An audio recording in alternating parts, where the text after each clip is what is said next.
한 주간 평안하셨습니까? 오늘 부활절입니다. 예수님께서 사망의 권세를 물리치시고 그 사망을 이기신 승리의 날. 그러나 이 부활절이 우리에게는 부활의 소망을 갖게 했습니다. 부활절 아침 영상 앞에 앉아서 그리고 성전에 올라와서 예배를 드리는 여러분들, 하나님께서 귀하게 여기시리라 믿습니다. 그리고 여러분들과 함께 드려지는 이 예배를 통해서 하나님은 우리에게 큰 은총을 베풀어 주시리라 믿습니다. 헤롯 왕 때에 사가랴와 엘리사벳 부부가 있었습니다. 사가랴의 직업은 제사장이었습니다. 그러나 이들 가정에 안타까운 것은 나이가 많아 늙도록 자식이 없었던 것입니다. 어느 날 순서에 따라서 사가랴가 제사장의 직무를 감당하고 있었을 때에 천사가 나타나셨습니다. 그리고 그에게 하나님의 말씀을 전하는데, 하나님이 너희 부부에게 아들을 주실 것이니 이름을 요한이라 하라 라는 말씀을 주시는 거예요. 사가랴는 천사가 전하는 그 말을 듣고 자신은 물론이고 엘리사벳이 나이가 많아 늙었기 때문에 천사가 전해주는 그 말을 믿질 않았습니다. 아니, 믿질 못했습니다. 그래서 천사 앞에 부정적인 반응을 보였습니다. 사가랴의 이런 반응에 대해서 여러분들은 어떻게 생각하십니까? 사가랴가 잘못했다라는 생각이 드십니까? 여러분이라면은 천사가 전해주는 그 말을 액면 그대로 믿을 수 있겠습니까? 가령 여러분이 정말 지금 심각하게 물질로 인하여 고통을 받고 있습니다. 주머니에 있는 것은 단돈 10,000원 뿐입니다. 그런데 여러분들이 하나님께 기도하는 중에 음성이 들려오는데, 내게 있는 10,000원으로 1억이 되게 해서 내가 겪는 물질 문제를 벗어나게 하리라 라는 말씀을 주셨다면 여러분들은 그 말씀을 어떻게 하시겠습니까? 아마 입술로는 아멘 할 겁니다. 그러나 1시간이 지나고 2시간이 지나가고 하루가 지나가고 이틀이 지나가고 여전히 물질의 고통이 반복되어지고 있다라고 한다면 그 하나님의 음성에 대해서 여러분들은 의심할 겁니다. 마음으로 믿지 않을 겁니다. 이렇게 사람들은 하나님의 말씀을 상식선에서 믿고 상식선에서 그 말씀을 해석합니다. 사가랴도 마찬가지였습니다. 천사가 일러준 말에 사가랴는 내가 늙고 아내도 나이가 많습니다 라고 반응을 보인 것은 아무리 하나님 말씀이라 할지라도 상식에서 벗어난 말씀이기 때문에 그 말씀은 믿을 수 없다라는 뜻입니다. 그러자 천사가 계속해서 말을 합니다. 나는 하나님 앞에 서 있는 가브리엘 천사인데 이 좋은 소식을 내게 전하라고 하나님으로부터 직접 보냄을 받았다. 이렇게 말씀을 하시면서 사가랴에게 표적을 하나 주시는데 그 표적은 사가랴가 벙어리가 되는 표적이었습니다. 그리고 그가 아들을 품에 안고 이름을 요한이라고 짓는 순간 그의 입이 풀려져서 다시 정상인처럼 말하게 될 것이다 라고 하는 표적을 주었습니다. 그러니까는 천사가 사가랴에게 준 표적은 2가지 표적이지요. 즉시로 벙어리가 되는 것과 그리고 10개월 후에 말문이 열려서 다시 정상인처럼 말을 하게 되는 이 표적을 준 것입니다. 사가랴가 벙어리가 되는 이 상황, 이것을 사람들은 사가랴가 하나님으로부터 징계를 받았다, 심판을 받았다라고 여겨질 수 있습니다. 왜냐하면 하나님의 말씀을 믿지 않은 죄, 그것으로 인하여서 10개월 동안 벙어리가 되는 결과를 만들어냈기 때문에 하나님으로부터 심판을 받았다, 징계를 받았다라고 말할 수 있습니다. 맞는 말일 수 있습니다. 그러나 여러분, 이 표적의 중심추는 징계에 있지 않고 믿음이 없었던 사가랴에게 믿음을 넣어주시는 일에 기울어져 있음을 여러분 깨달으시기 바랍니다. 그러니까 사가랴가 10개월 동안 벙어리가 된 표적은 사가랴에게 믿음을 넣어주시는 표적이었던 거지요. 사가랴의 반응에 대해 잘못이라고 말할 수는 없습니다. 상식적으로 불가능한 일에 대해서 불가능하다라고 말하는 것은 잘못이 아닙니다. 적어도 세상은 그것을 잘못이라고 말하지 않습니다. 그런데 하나님은 어떠시냐? 하나님은 잘못이라고 말씀하십니다. 틀렸다고 말씀합니다. 왜? 사가랴의 말은 믿음이 없는 말이기 때문에. 여기서 말하는 믿음은 하나님은 전능하신 하나님, 능치 못함이 없으신 하나님을 믿지 않기 때문에 나오는 말이라는 거지요. 그래서 사가랴의 말은 믿음이 없는 말이었기 때문에 어떻게 보면은 책망의 말이기도 하지만 사실은 그 표적을 통해서 하나님은 사가랴에게 믿음을 넣어주신다. 여러분, 사가랴에게 부활은 무엇일까요? 만약에 사가랴가 물질 문제 때문에 매 순간 고통을 받고 있었다면 물질 문제가 하나님의 은혜로 해결되어지는 것이 부활입니다. 사가랴가 병에 들어서 몇 날 며칠을 고통 가운데 있었다면 그 질병에서 치료받고 회복되어지는 것이 사가랴의 입장에서는 부활입니다. 그러나 이 사가랴에게는 나이가 많아 늙을 때까지 아들이 없었기 때문에 이 사가랴가 입장에서 사가랴가 원하는 부활은 무엇이냐? 아들이 생기는 거예요. 여러분, 하나님은 우리에게 부활을 약속해 주셨습니다. 예수님께서 부활의 첫 열매가 되어 주시면서 너희들에게도 이런 부활이 있으리라 말씀해 주셨습니다. 그러면 여러분, 이 부활은 어떤 사람에게 일어날까요? 반드시 부활이 일어나야 하는데 이 부활이 어떤 사람에게 일어나고 하나님은 또 어떤 사람에게 이 부활을 주실까 하는 것입니다. 첫 번째로 하나님은 죽은 자에게 부활을 주십니다. 죽은 자에게 부활을 주셔요. 죽지 않은 자에게는 절대로 부활을 주시지 않고 오히려 죽을 때까지 기다리십니다. 사가랴는 나이 많아 늙어 자식이 없었습니다. 이 기간이 사가랴에게는 죽음의 시간이지요. 육체적 죽음, 생명을 잃어버린 그런 죽음이 아니라 그 긴 시간 동안 소망 없이 살아가는 삶이었다는 겁니다. 그래서 사가랴의 삶은 죽은 삶이었습니다. 그런데 사가랴가 온전히 죽었는가? 하나님 앞에서 온전히 죽었는가? 라고 했을 때에 이 긴 세월 동안 사가랴의 마음속에 스물스물 올라오는 것이 있었습니다. 어떤 것이 올라왔느냐? 사람이 늙으면 자식을 낳을 수 없다.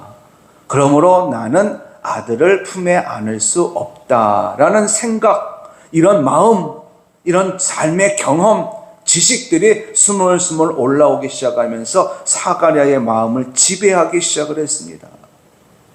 사가랴는 현실을 보면서 사람은 늙으면 아들을 낳을 수 없다라고 하는 이 생각 속에 파묻히게 되어졌고 그것이 사가랴가 붙잡고 있는 삶의 기준이었습니다. 하나님의 말씀보다도 삶의 기준, 즉 세상 이치와 법도가 먼저였던 거고 자신의 생각과 경험이 먼저였던 거지요. 그래서 이 사가랴가 하나님 앞에서 온전히 죽었느냐? 그의 몸은 죽은 것과 마찬가지였지만 그의 생각과 그의 경험과 그의 상식은 하나님 앞에서 여전히 살아 있었더라는 것입니다. 이 일로 인해서 사가랴는 10개월 동안 벙어리로 지내야 했습니다. 이 기간이 또다시 사가랴에게는 죽음과 같은 시간들이에요. 그런데 이 기간 동안 사가랴는 어떤 마음을 가졌을까요? 하나님에 대한 믿음을 더욱더 분명하게 갖기 시작을 했습니다. 왜? 천사가 일러준 대로 정말로 자신이 벙어리가 되었거든요. 이 10개월의 시간이 지나가는 동안 사가랴는 자신의 생각이 죽어지기 시작을 했습니다.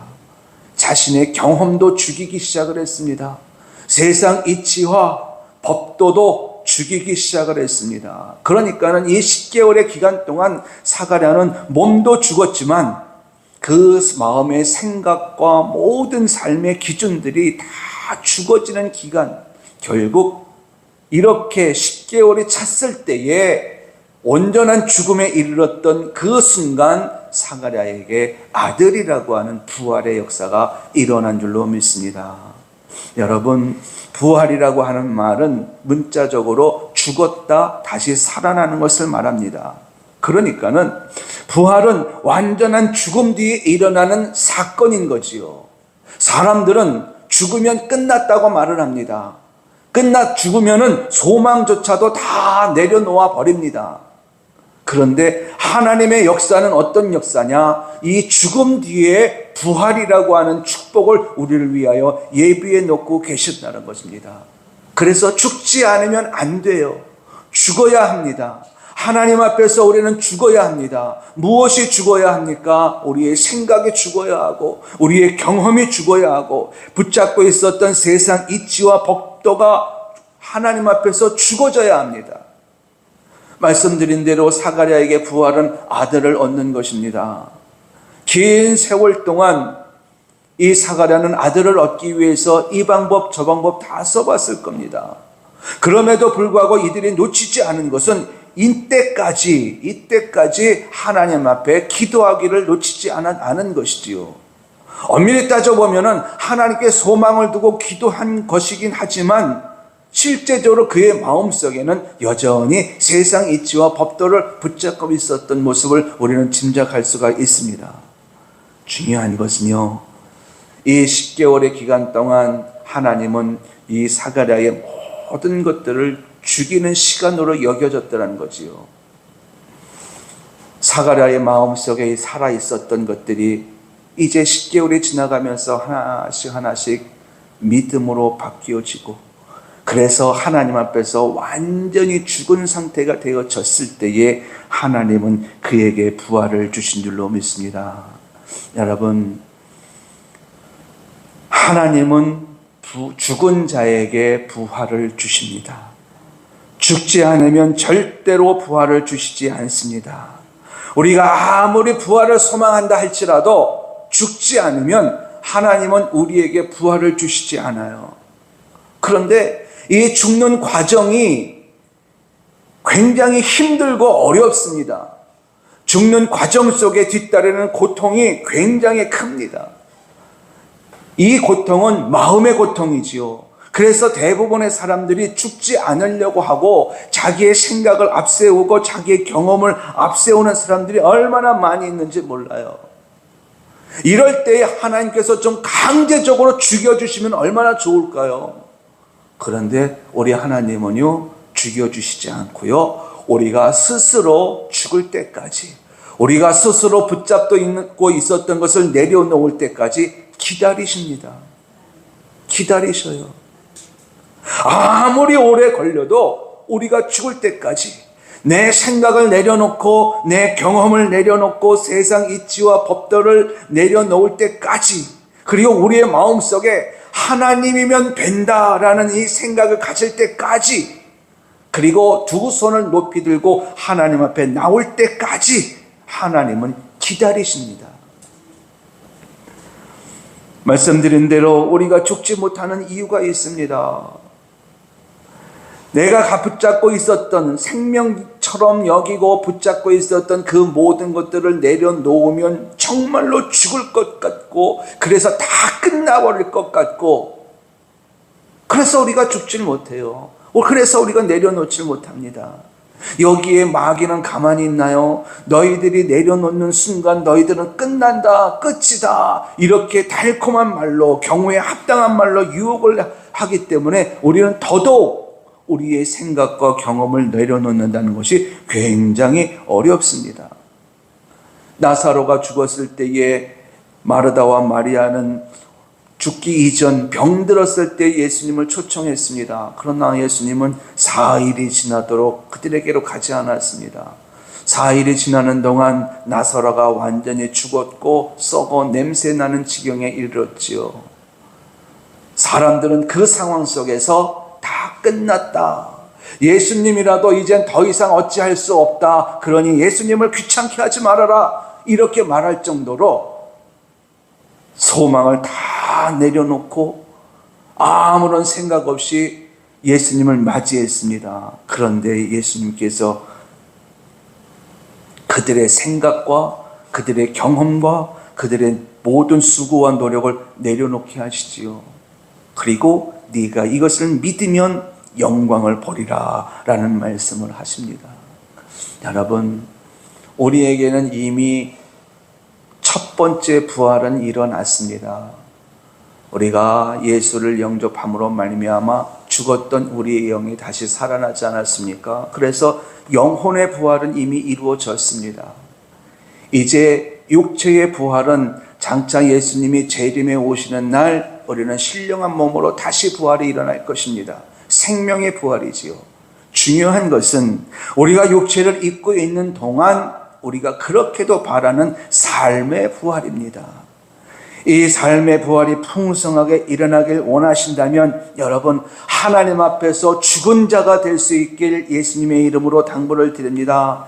여러분들의 계획, 여러분들의 능력, 여러분들의 생각을 다 십자가에 못 박으시기 바랍니다. 그러면 하나님은 여러분들을 위해서 여러분들에게 삶의 부활을 주셔요.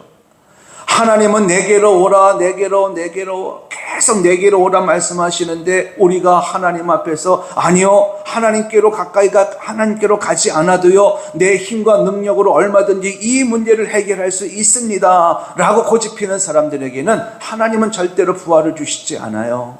그러나 내가 하는 모든 일들이 무슨 유익이 있겠습니까? 나는 무익한 자입니다. 할 수 있는 것이 아무것도 없는 자입니다. 이러면서 두 손을 높이 들고 하나님께로 나가 하나님께 도움을 요청하는 자에게는요, 하나님은 그런 사람에게 물질의 부활도 주시고 건강의 부활도 주시고 형통의 부활도 주시고 관계의 부활도 주신다는 사실입니다.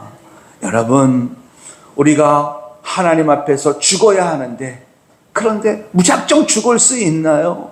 여러분, 죽으라라고 하면은, 여러분들의 생각을 내려놓으라라고 그러면, 여러분들의 경험을 내려놓으라라고 말씀하신다면 내려놓아지던가요? 생각에 내려놓아지던가요? 내려놓아지지 않아요. 그래서 하나님은 우리에게 우리의 생각을 내려놓을 수 있는 근거, 하나님 앞에서 우리가 죽을 수 있는 근거를 우리에게 주시는데, 그것은 하나님의 약속입니다. 하나님의 말씀입니다. 그래서 내가 내 생각을 붙잡는 자는 절대로 죽지 못합니다. 내 경험을 붙잡는 사람은 절대로 죽지 못해요. 그러나 하나님 앞에서 내 경험을 내려놓고 하나님의 약속을 붙잡으면 우리는 죽을 수 있습니다. 그리고 죽는 순간 하나님은 3일의 때가 지날 때에 우리에게 부활을 주신다는 거지요. 우리 늘 푸른교회 성도님들, 그리고 오늘 예배에 임하는 여러분들, 하나님 앞에서 죽은 자가 되시길 예수님의 이름으로 당부를 드립니다. 그리고 매 순간순간 하나님 앞에서 죽기를 자청하는 여러분들이 되시기 바랍니다. 이를 위해서 하나님의 말씀을 붙잡으라는 거예요. 하나님의 말씀을 붙잡기만 하면 우리는 내 생각 내려놓을 수 있습니다. 내 경험 내려놓을 수 있어요. 하나님은 어떤 분이십니까? 능치 못함이 없는 하나님이셔요. 전능하신 하나님이셔요. 그런 하나님이 우리에게 약속을 주시니 우리가 그 약속을 붙잡기만 한다면 우리는 얼마든지 죽을 수 있고, 그래서 그 죽음을 통해서 우리는 부활의 축복을 누릴 수가 있게 되어지는 줄로 믿습니다. 그러므로 다시 한번 결론의 말씀을 드립니다. 여러분, 죽음 뒤에 주시는 부활의 기쁨을 누리길 원하신다면 적어도 하나님 앞에서만큼은 죽은 자로 지낼 수 있길 예수님의 이름으로 당부를 드립니다. 둘째로, 하나님은 어떤 사람의 부활을 주실까? 자신의 수치와 부끄러움을 아는 자에게 부활을 주십니다. 자신의 수치와 부끄러움. 이스라엘 사람들에게, 특별히 여자들에게 자녀가 있는 것은 하나님의 축복이었습니다. 그러나 자녀가 없는 것은 하나님의 징계로 여겨졌기 때문에 수치와 부끄러운 일로 여겼습니다. 믿음의 조상 가운데 야곱이 있습니다. 야곱은 라헬을 특별히 사랑했지요. 그런다 하나님께서 라헬의 태회문을 막으셨기 때문에 그에게 아들이 없었습니다. 그러다가 하나님께서 태회문을 열어주셔서 이제 라헬이 아들을 품에 안게 되었는데, 그가 아들을 품에 안으면서 이런 말을 합니다. 하나님께서 나의 부끄러움을 씻으셨도다 라고 말을 하면서 아들의 이름을 요셉이라고 합니다. 자식이 없어 부끄러웠는데 하나님께서 그 부끄러운 일에서 벗어날 수 있게 해주셨다는 겁니다. 오늘 우리가 읽지는 않았습니다만 25절에 보면 엘리사벳도 똑같은 이야기를 해요. 주께서 나를 돌보시는 날에 사람들 앞에서 내 부끄러움을 없게 하시려고 이렇게 행하심이라 하더라. 하나님께서 엘리사벳의 부끄러움을 없애주시려고 아들을 선물로 주셨다는 것입니다. 여러분, 아들이 없이 지금까지 살아왔던 엘리사벳이 얼마나 수치스럽고 부끄러웠으면 아들을 품에 안은 후에 하나님이 나의 부끄러움을 씻어주셨도다라고 고백했겠습니까? 자신에게 수치와 부끄러움이 많다라고 생각하는 사람은요, 절대로 남을 탓하지 않아요. 모든 문제를 자신에게로 돌립니다. 자신의 탓으로 돌려요. 그리고 그 수치에서 벗어나려고, 그 부끄러움에서 벗어나기 위한 노력을 아끼지 않고 합니다. 이렇게 자신의 수치를 알고 자신의 부끄러움을 알고 그 수치와 부끄러움에서 벗어나려고 힘쓰는 사람에게 하나님은 부활을 주십니다. 생각해 보지요.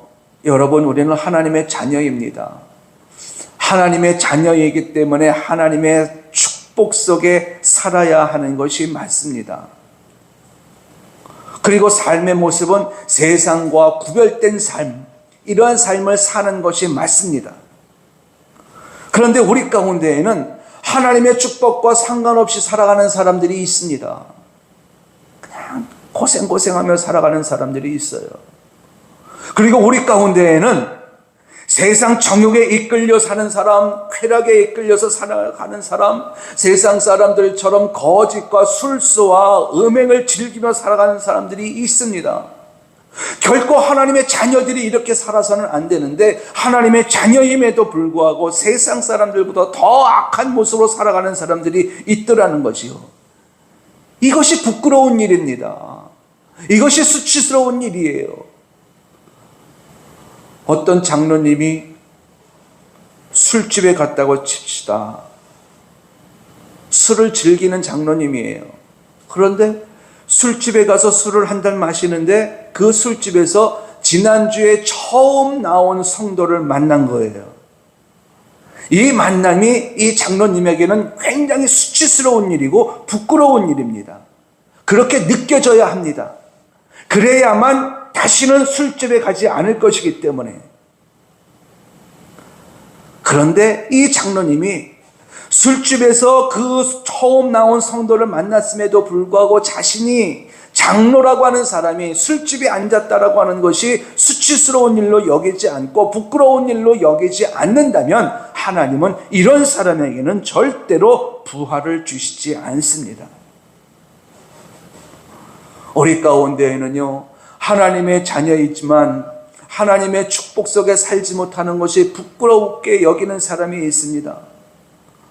이런 사람은요, 그 마음에서 내가 어떻게 하면 하나님의 축복 속에 살 수 있을까? 내가 어떻게 하면 하나님의 영광을 위해서 살 수 있을까? 그래서 사람들에게 덕이 될 수 있을까를 생각하면서 하루하루를 말씀 안에서 살기 위해서 힘을 씁니다. 하나님은요, 이런 사람에게 부활을 주십니다.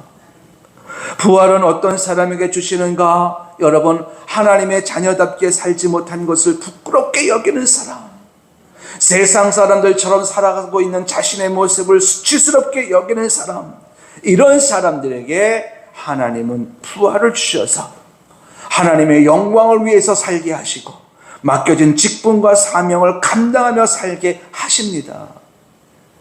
그래서 하나님을 사랑의 하나님, 축복의 하나님이라고 말씀하시는 거예요. 예수님께서 이런 비유를 말씀하셨습니다. 두 사람이 교회에 와서 하나님 앞에 기도한대요. 그런데 한 사람은 삶에 있어서 하나님, 나는 기도 생활도 잘하고 있고요, 예배 생활도 잘하고 있고요, 11조도 잘 드리고 있고요, 말씀대로 살기 위해서 참 힘쓰고 있습니다. 이런 마음으로 이렇게 말을 하면서 기도하는 사람이 있고, 또 한 사람은 뒤에 쪼그려고 앉아서 고개도 못 들고 하나님 앞에, 하나님, 나는 죄인입니다. 내 안에 죄가 너무 많아서 하나님을 볼 수 없습니다. 너무 수치스럽고 부끄러워서 너무 괴롭습니다. 이렇게 기도하는 사람이 있더래요.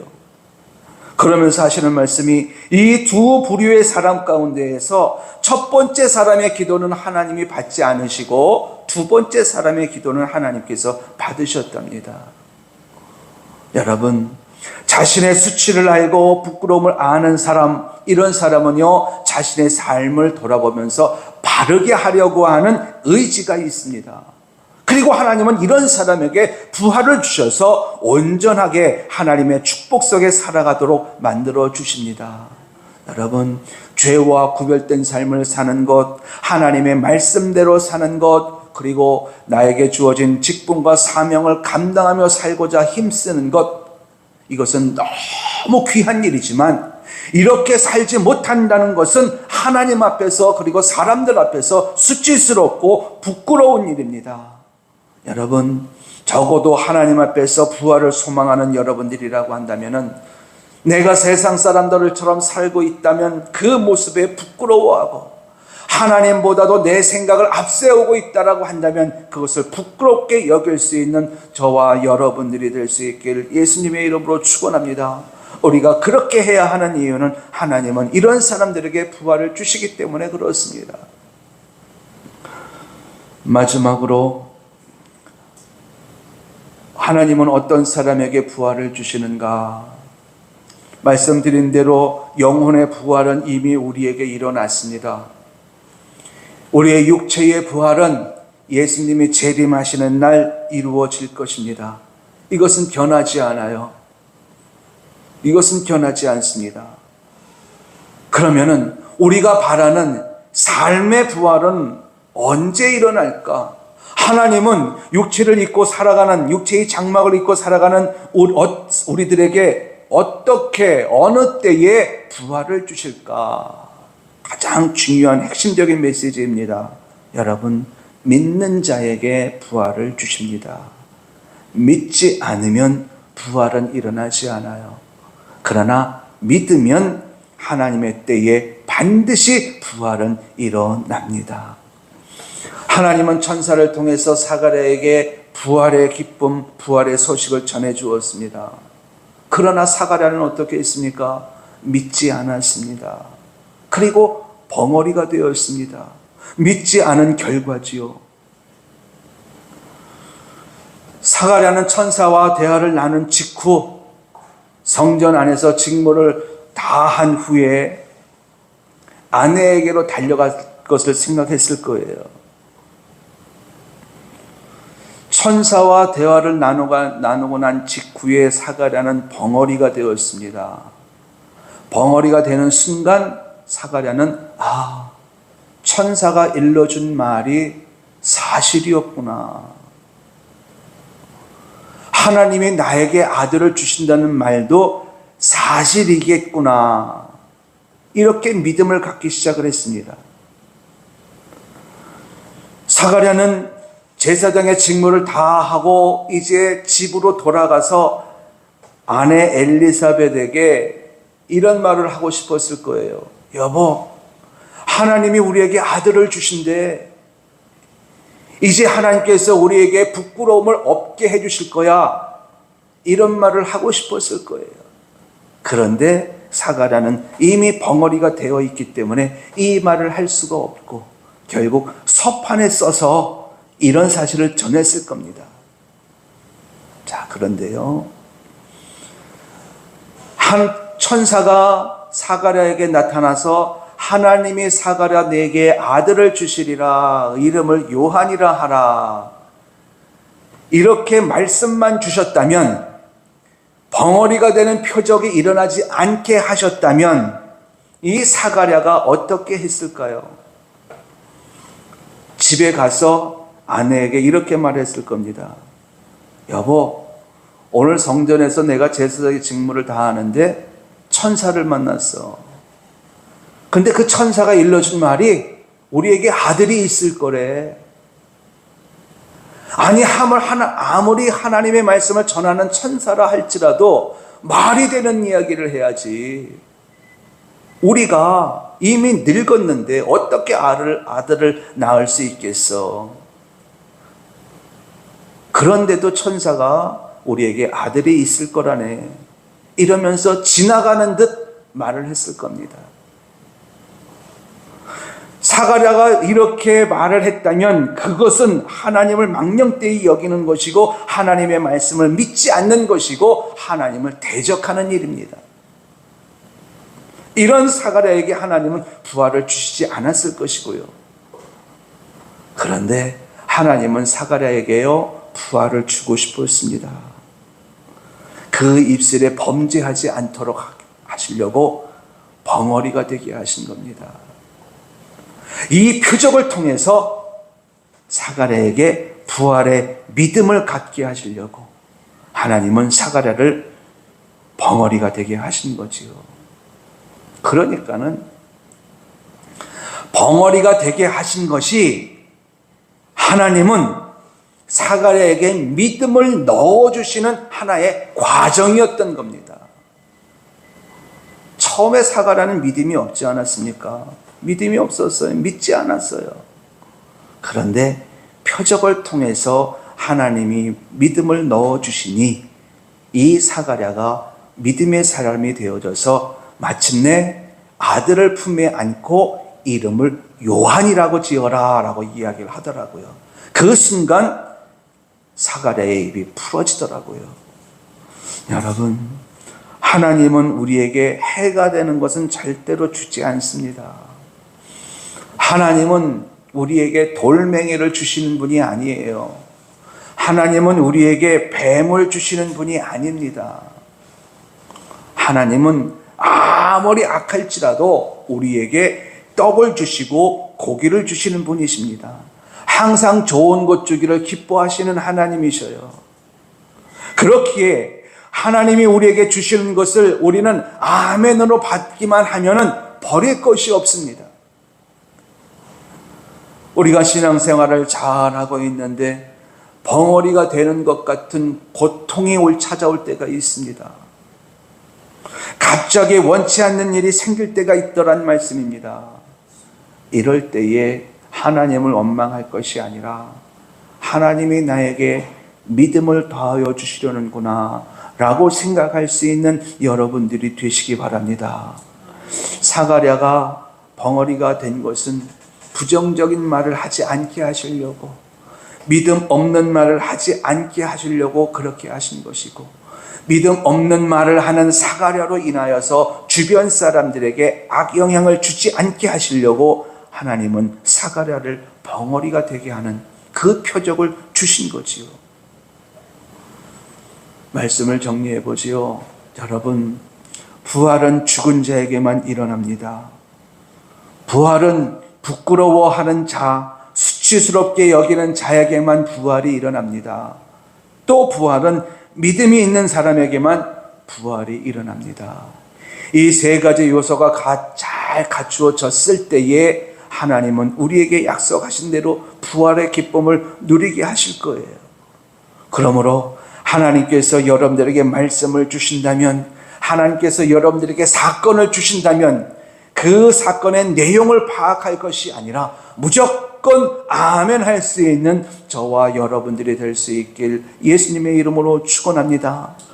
내게 어려운 일이 생기면 나를 돌아보는 거예요. 그러면서 하나님께서 나에게 믿음을 주시려고 하는구나, 믿음의 사람으로 거듭나게 하시려고 나를 훈련시키시는구나, 이렇게 생각을 하는 거예요. 적어도 우리가 육체의 장막을 입고 있는 동안 매 순간순간 부활은 일어나야 합니다. 삶의 부활은 일어나야 돼요. 물질의 부활도 매 순간 일어나야 되겠고, 건강의 부활도 매 순간 일어나야 되겠고, 이렇게 부활이 일어나야 합니다. 그리고 그 부활로 인하여서 부활의 축복을 누릴 수 있어야 합니다. 물질로, 질병으로, 막힘으로 고통받는 사람에게 치유와 회복이라고 하는 부활이 일어나야 합니다. 왜? 이것이 삶의 부활이기 때문에 그렇습니다. 그런데 이런 부활은 어떤 사람에게 일어나느냐? 여러분, 말씀드린 대로 죽은 자에게, 그리고 자신의 부끄러움과 수치를 아는 자에게, 그리고 믿는 자에게 하나님이 부활을 주십니다. 그러므로 우리 늘 부른교회 성도님들, 그리고 오늘 말씀을 듣는 여러분들, 말씀에 의지해서 육체의 본성에서 올라오는 여러분들의 생각과 여러분들의 경험을 하나님 앞에서 죽이시기 바랍니다. 그리고 하나님의 자녀답게 살지 못하는 것을 부끄럽게 여기고 세상과 구별된 삶을 살기 위해서 힘쓰시기 바랍니다. 마지막으로, 하나님은 언제나 나에게 좋은 것 주시는 분, 그러므로 하나님이 나에게 100만 원을 빼앗아가는 사건을 주셨을지라도 아멘 할 수 있는 여러분들의 믿음이 될 수 있길 예수님의 이름으로 축원합니다. 그래서 부활의 기쁨을 누리게 하자라는 거예요. 그래서 이 부활절 하나님께서 우리에게 주시는 부활의 기쁨을 마음껏 누리며 이제 하루하루를 하나님의 축복 속에 살아가는 우리 모든 성도님들이 될 수 있길 예수님의 이름으로 축원합니다.